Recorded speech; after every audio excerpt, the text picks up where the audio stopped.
그러니까 그나고 그냥 가오시면 독하는 거지. 지금 뭐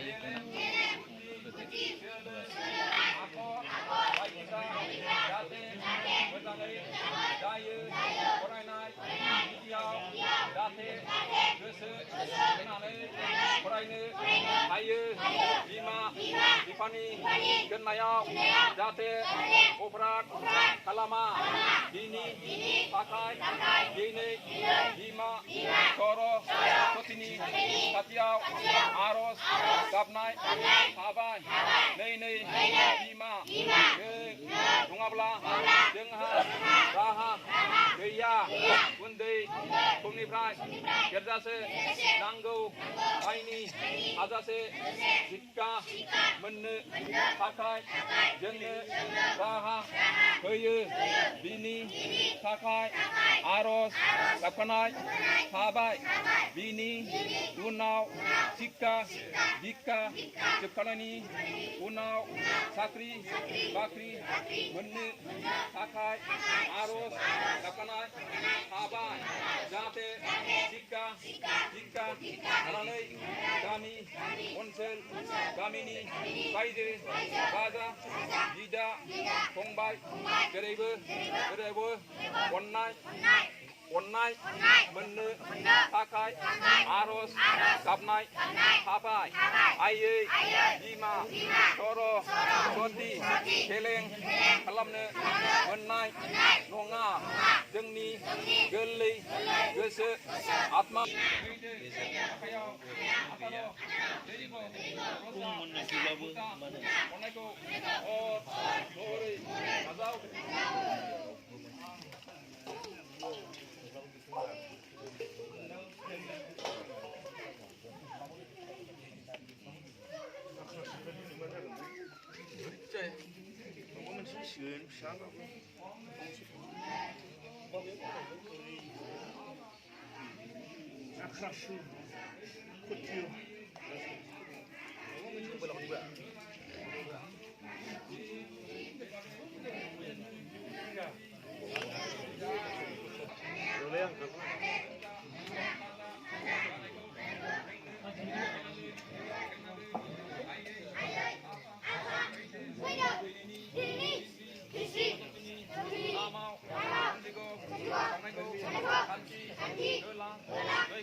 Anjarau, Jate, Limdaya, Kazaya, Mezangai, Mezang, Gene, Hayu, Dini, Pakai, Aros, Gabnai, Habai, Apa, Sibo, Damko, Kanane, Jengko, Bur, Kasi, Penanggut, Gerauki, Tanga, Pules, School, Baidiau, Atai, Bazarau, Tangnayau, Nengne, Kainanggut, Jengnanggut, Apa, Sibo, Serihai, Jeng, Gerli, Kesejeng, Aros, Gabdeng, Jeng, Apa Yabe, Bur, Sapsi, Penanggut, Serihai, Ataro, Sibo, Rosat, Uta, Konaiko, Bor, Mohori, Azaude.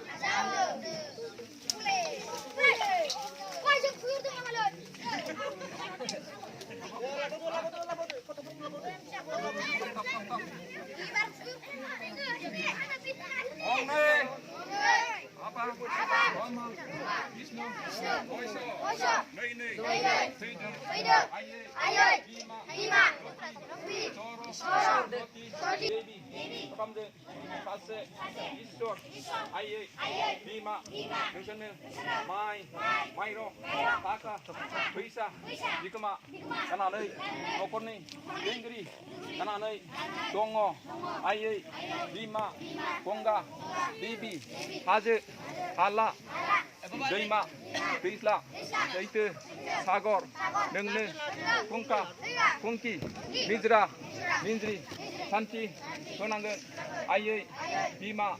जोंनि फरायनाय शिक्षा बिमा बिफानि रांनि आरज गाबनाय थाबाय जोंनि फरायनाय बायदियाव नांगौ बायदिखौ थाखा फैसाखौ माइ बायनांगौ